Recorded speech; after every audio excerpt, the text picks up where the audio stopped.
En el libro del Génesis, ya en el capítulo 1, se nos habla de la creación del hombre.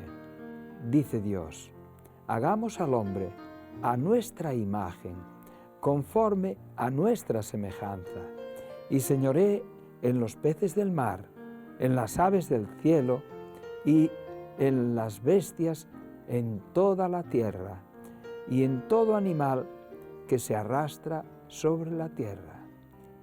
Y creó Dios al hombre a su imagen, a imagen de Dios. Lo creó, varón y hembra, los creó. Aquí se nos habla de cómo Dios creó al hombre. Se está refiriendo los versículos anteriores. Dios está narrando, por medio de Moisés, está narrando cómo se llevó a cabo la creación. Y en todos los casos Dios decía siempre: y Dios dijo y fue hecho. Es decir, la palabra de Dios directamente fue la que creó todas las aves, los peces, todos los animales, los árboles, las plantas, todo eso, por medio de la palabra de Dios. Sin embargo, cuando toca crear al hombre, dice que Dios modeló al hombre, formó al hombre de barro de la tierra y, después de haberlo hecho, sopló en su nariz aliento de vida. Es decir, aquí hay un cuidado especial de Dios por aquello que había creado. En toda la creación, cada vez que Dios va creando, va diciendo: y vio Dios que era bueno, y vio Dios que era bueno. Pero después de crear al hombre, dijo: y vio Dios que era bueno en gran manera, que era buenísimo, que era una cosa maravillosa. Dios ahí se está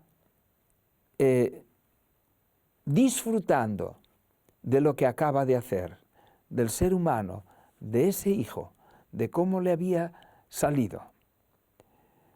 En una ocasión, siempre se cuentan estas historias, ¿no? Que había un rey que había ido a un colegio y allí en el colegio empezó a preguntar a los niños: a ver, ¿quién me sabe decir esta manzana a qué reino pertenece? Y uno levantó la mano: al reino vegetal. Muy bien, ahí le dio la manzana. A ver, ahora cogió una tiza y dijo: a ver, ¿quién me puede decir a qué pertenece esta tiza? ¿A qué reino? Y uno levantó la mano y dijo: al mineral. Dijo: muy bien, muy bien. Y ahora voy a haceros otra pregunta. Como no tenía ningún animal allí al que utilizar, dijo: ¿y yo a qué reino pertenezco? Ningún niño se atrevía hasta que uno levantó la mano. A ver, di. Dice: Majestad, usted pertenece al reino de Dios. A veces hablamos de que el hombre es un animal. No, el hombre es un ser especial. Antes los niños creían en Dios. Hoy, desde los colegios, se les quita la idea de Dios. Ya los padres no tienen la facilidad de educar a los hijos porque a veces los colegios secuestran la educación si los padres son creyentes y quieren inculcar a los hijos. Yo tengo unos amigos que tienen un nietecito que cuando llegó a casa le dijo a su padre: papá, la profesora nos dijo hoy que Dios no existe. La abuela y el abuelo dicen que Dios existe y que fue el que nos creó, pero la profesora dice que no es así. A niños de 7 años. Pues bien, hay otra experiencia más simpática.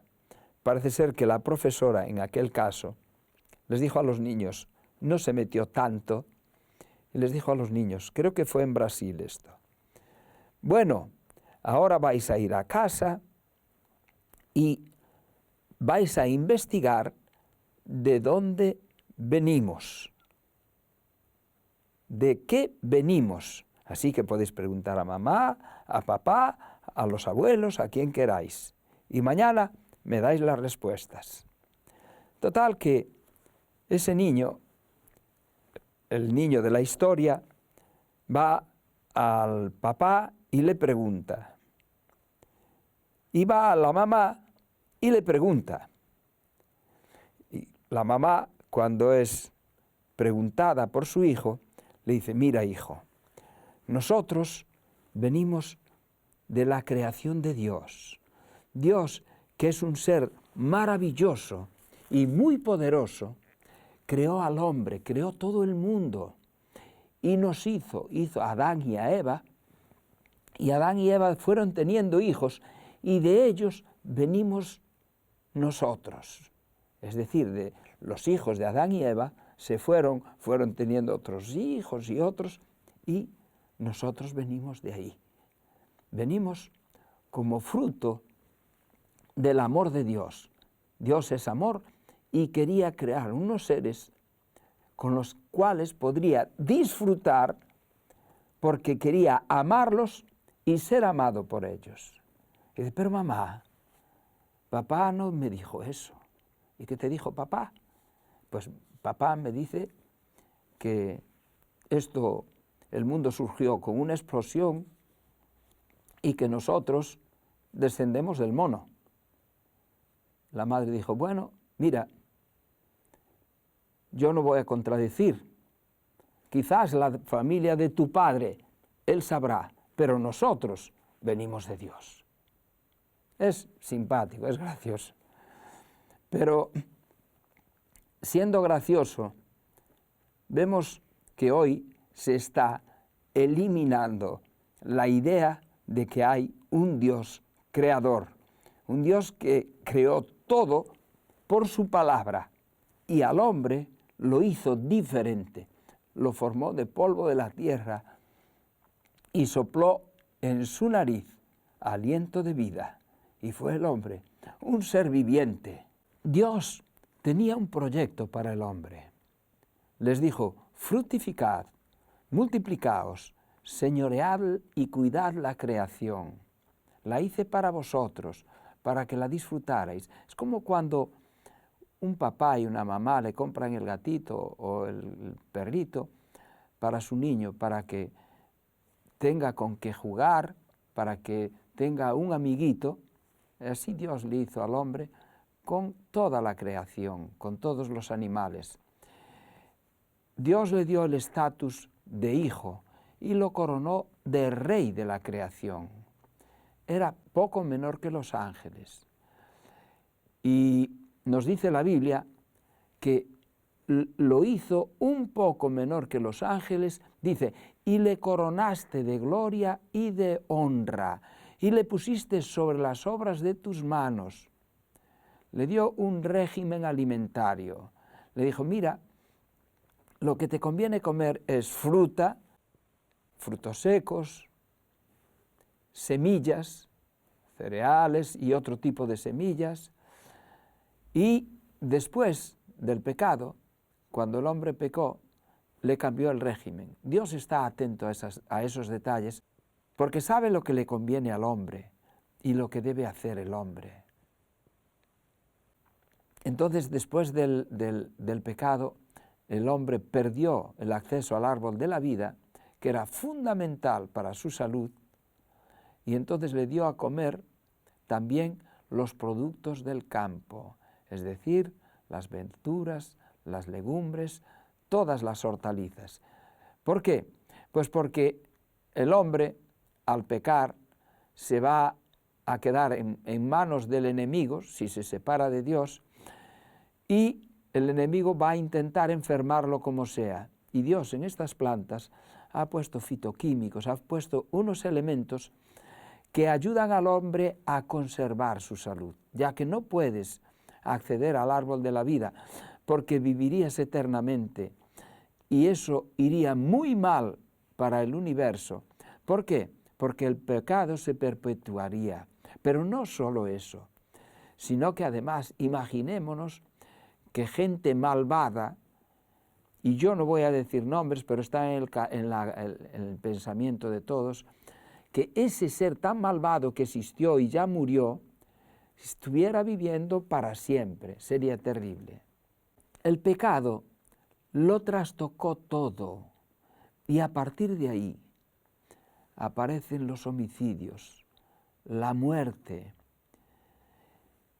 Hace lo mismo, ahora enfrenta a los hombres. En aquel tiempo, un país con otro, o una raza con otro, o unas personas con otras. Pero hoy, el enemigo se atreve a enfrentar a la creación de Dios. La familia que Dios creó, ahora está enfrentada la mujer con el hombre, el machismo y el feminismo.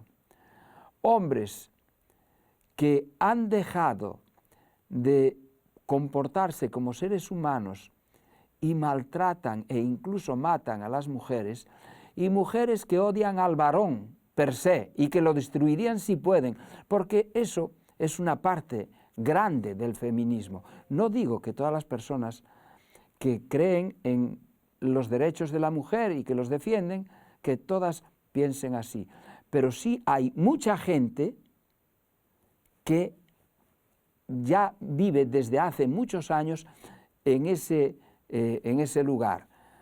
Bien, no me voy a meter más con eso. Eso es la obra de Satanás en el corazón de los hombres. Luego, antes de existir el pueblo de Israel, ya Dios le daba al hombre normas, leyes. Y habla, por ejemplo, de Abraham, y dice, Abraham oyó mi voz y guardó mis preceptos, mis mandamientos, mis estatutos y mis leyes. Hay quien piensa que las leyes de Dios son desde los hebreos. No, no es así. Las leyes de Dios, los hombres ya las sabían, las tenían en su corazón desde que fueron creados. Entonces, el hombre, para que le fuera bien, debía vivir en sus estatutos.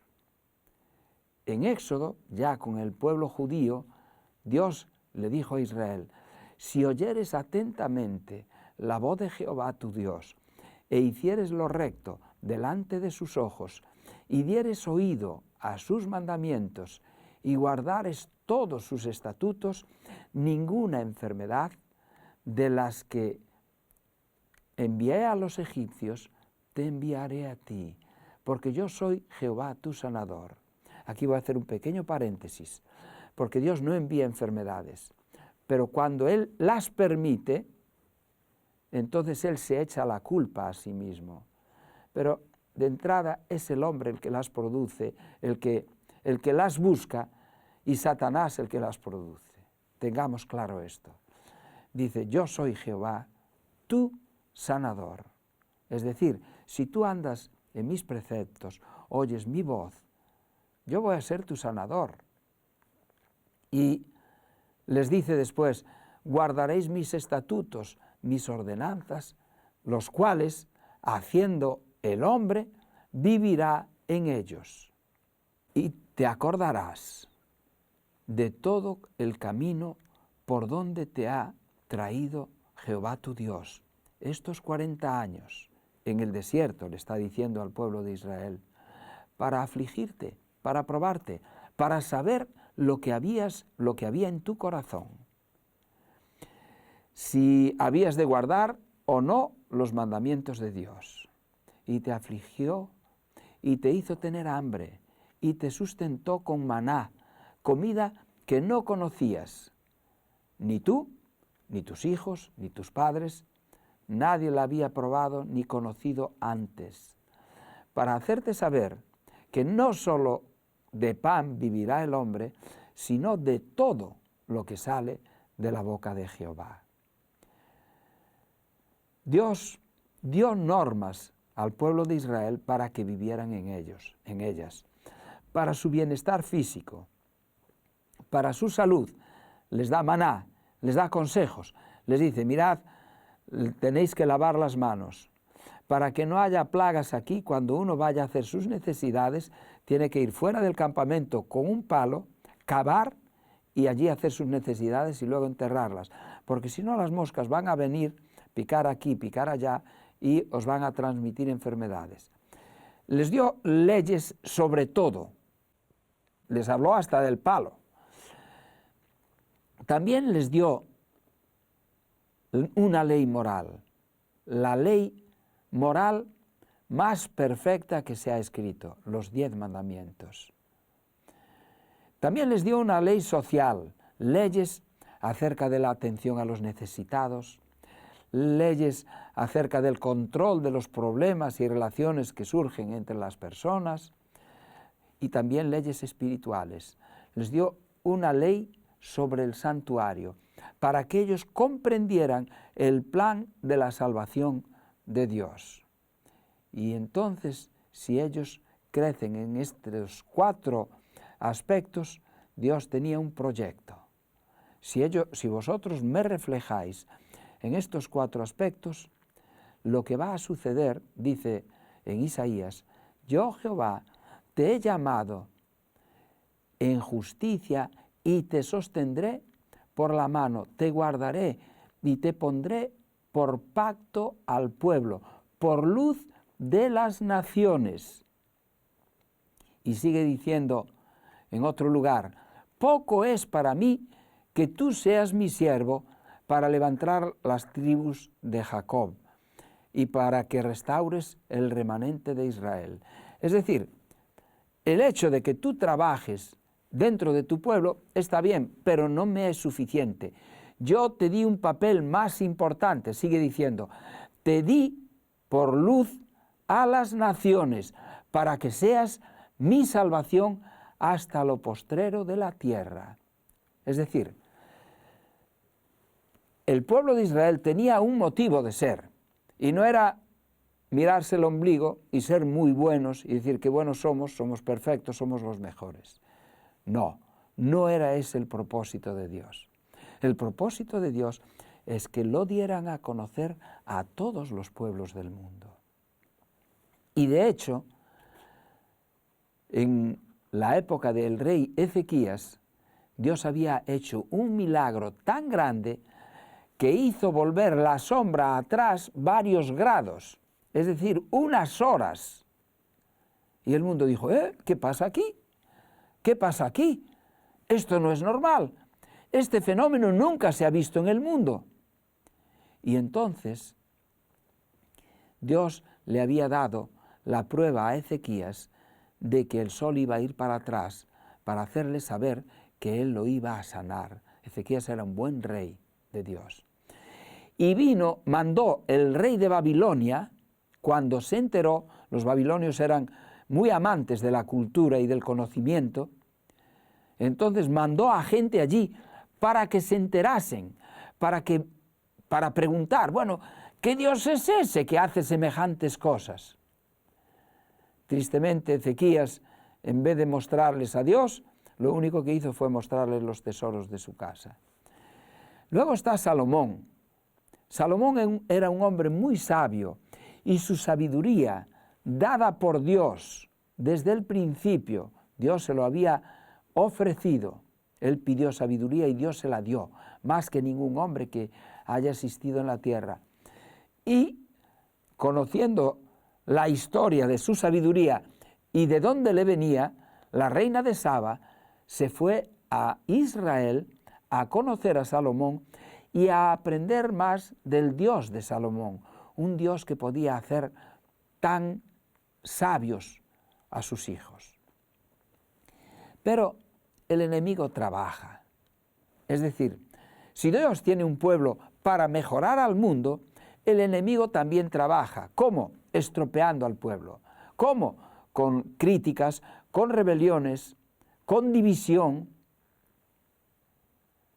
Durante 40 años hubo de todo esto y muchas muertes, precisamente por esta rebelión. En la iglesia cristiana, Dios, cuando después de que el pueblo de Israel ya haya entrado en Canaán, haya vivido su historia, Dios levanta un precursor de Cristo, Juan el Bautista. Y Juan el Bautista era un hombre sencillito de todo, totalmente sencillo en su vestimenta, sencillo en su alimentación. Siempre tiene que ver la alimentación con el pueblo de Dios. Y tenía un proyecto para el pueblo que estaba ahora naciendo. Y este proyecto se lo dijo Jesús. Hasta ahora las naciones venían a Jerusalén a adorar. Ahora tenéis que ir vosotros a las naciones y haced discípulos, bautizándolos en el nombre del Padre, del Hijo y del Espíritu Santo. Su actividad, la actividad de la Iglesia, se centró en la expansión del Evangelio al mundo. La misión de la Iglesia cristiana naciente era la expansión del Evangelio al mundo. Luego hubo muchos problemas. Después de la expansión hubo un deterioro muy grande del cristianismo, hasta que una parte del cristianismo se dedicó a perseguir a aquellos que no estaban de acuerdo, a matarlos incluso en las hogueras. Esta parte del cristianismo enterró varias de las doctrinas de Dios, la doctrina del santuario, cambió los 10 mandamientos, el estado de los muertos. La doctrina del santuario quedó totalmente sepultada y hoy prácticamente nadie la conoce y nadie la predica. Los mandamientos, este movimiento anuló un mandamiento, el segundo, que habla: no te harás imágenes ni ninguna semejanza de nada, ni del cielo, ni de la tierra, ni de ningún lado. Eso no vale para adorar. Y la otra parte, Satanás le dijo al hombre y a la mujer: no moriréis. Y aquí también encontramos que este grupo religioso cambia el tema del estado de los muertos y dice: sí, la gente no está muerta, está en el cielo. Tu mamá se fue para el cielo directamente. Mi mamá irá al cielo, ahora está descansando. Es un cristianismo idólatra que enterró todas esas doctrinas. Luego surgen las iglesias evangélicas, protestantes, que van desenterrando ciertas doctrinas. El bautismo de los adultos, el bautismo por inmersión, la sola palabra, es decir, que solo Cristo salva. Es decir, el protestantismo viene a desenterrar verdades que había enterrado ese otro grupo idólatra. Y luego llega la Iglesia Adventista, que recibe la riqueza de lo que hicieron todos estos protestantes, todos estos reformadores, y profundiza más en la palabra y destapa la doctrina del santuario, donde se encuentra una riqueza inimaginable. ¿Cómo somos salvos? El santuario nos dice cómo somos salvos, qué es lo que ha pasado hasta aquí, qué es lo que pasará de aquí en adelante. Desentierra los mandamientos, el cuarto mandamiento, que ninguna iglesia prácticamente, había una iglesia que sí los guardaba, y de ellos aprendieron los adventistas. La iglesia bautista del séptimo día, esta iglesia guardaba el sábado. Y alguien que los conocía dijo, hey, vosotros adventistas, decís que estáis haciendo las cosas como Dios quiere. Y bueno, nosotros intentamos conocer a Dios y hacer las cosas como Dios quiere. Y dice, pues vosotros no guardáis el cuarto mandamiento. ¿Cómo que no? No, mira, lee, profundiza. Los adventistas empezaron a profundizar y con muy buen talante dijeron, es verdad, tenéis razón. Y empezaron a predicar el sábado también ellos. Pero además de eso, Dios se interesa por la salud de su pueblo, como en todas las demás etapas. Y entonces les da luz sobre la reforma pro salud. Y empiezan a cuidarse. Les manda el espíritu de profecía, que Dios mismo les dice, mirad, lo que tenéis que hacer es alimentaros así, seguir estas leyes de la salud si queréis vivir correctamente. Sois templo del Espíritu Santo y el templo del Espíritu Santo es puro, es santo y no se puede estropear. Tenéis que cuidaros. Y entonces les da las normas. Yo tenía un amigo que me dijo un día, estoy muy enfermo, tengo un cáncer de colon con metástasis. Yo conocí el espíritu de profecía y lo que decía, pero no le había dado importancia. Ahora que estoy así es cuando lo escudriño y cuando fui diagnosticado de esto. A veces nosotros tenemos una luz y la dejamos de lado, también los adventistas. Dios tiene un proyecto, es preparar un pueblo para encontrarse con Jesús y le da 3 mensajes para que lo dé al mundo, porque el pueblo que se va a encontrar con Jesús no son exactamente los adventistas. El pueblo que se va a encontrar con Jesús es un pueblo que vendrá de todas las iglesias, que oirá el mensaje como vosotros lo estáis oyendo ahora y dirá, esta es la verdad, y la seguirán. Ahí no va a ganar uno sobre otro, vamos a ganar todos, va a ganar Dios, porque como Jesús dijo, tengo otras ovejas que no son de este rebaño, pero tengo que traerlas. Y habrá un solo pueblo, un solo rebaño y un solo pastor, aquellos que estén vivos cuando Cristo venga. Este pueblo debe reflejar a Cristo como es Dios, cómo fuimos creados, porque en el mensaje se habla de la creación.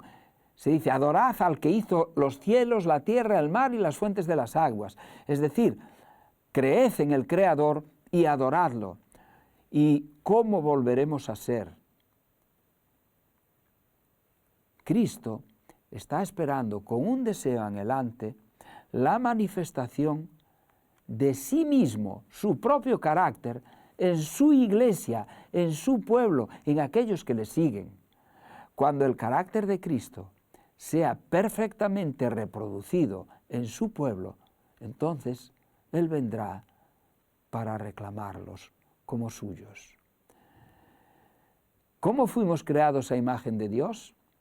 Dice la Biblia que Adán engendró un hijo a su imagen, que se llamaba Set, a su imagen y semejanza.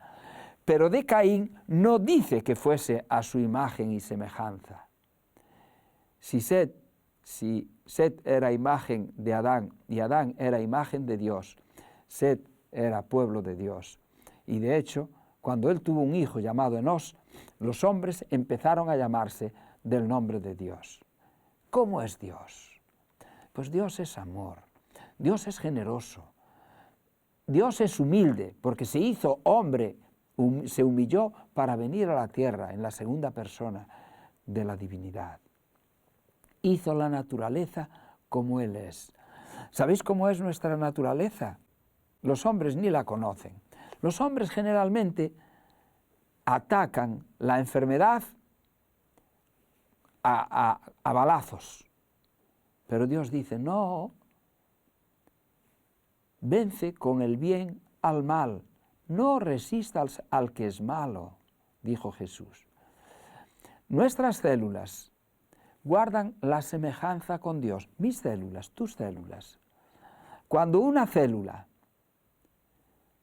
tiene falta de algo, calcio por ejemplo, la de al lado o la otra se lo da. Mira que no sé qué te pasó, que estás falta de calcio, ahí te va. ¿Necesitas algo más? Todo vive para dar. Toda la creación está hecha para dar.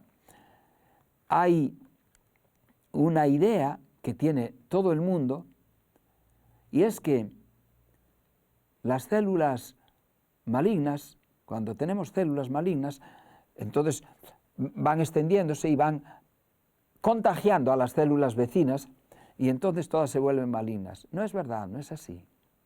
Se hizo un experimento en el que se vio que las células malignas puestas con benignas, lo que hacían es que las benignas ponían benignas a las otras y acababan siendo todas buenas. Así trabaja Dios, pero el enemigo también trabaja. ¿Cómo trabaja? Pues trabaja espiritualmente, enfriando a la iglesia, haciéndola mundana y con su principal y más destructiva arma, la crítica, la murmuración. Pero hay un pensamiento que quiero dejaros.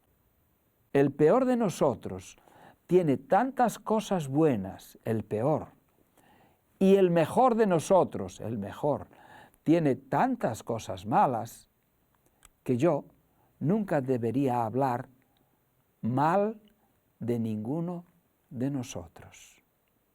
¿Entendemos eso? Dios tenía un plan original. Dios tiene planes mucho más maravillosos para nosotros de lo que nunca podríamos imaginar.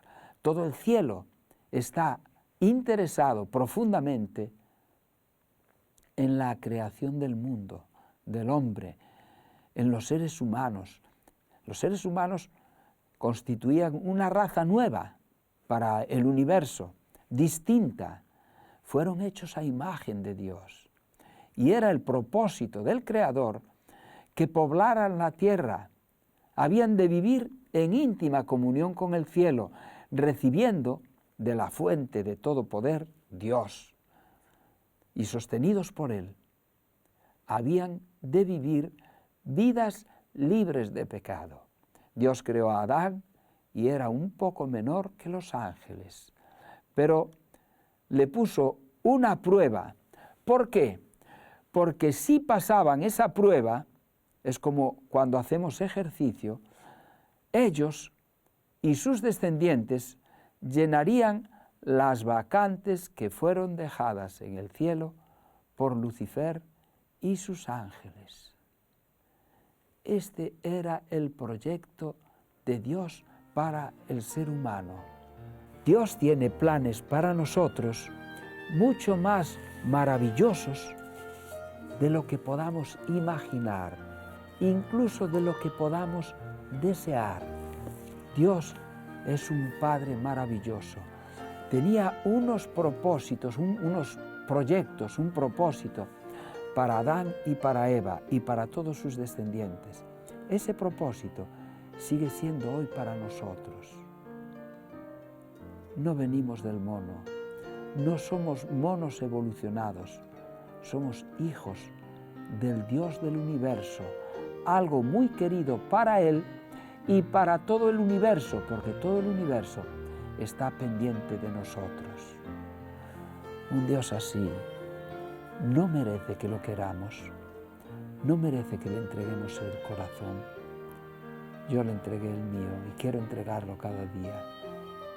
¿No le entregarás tú el tuyo? Que Dios te bendiga.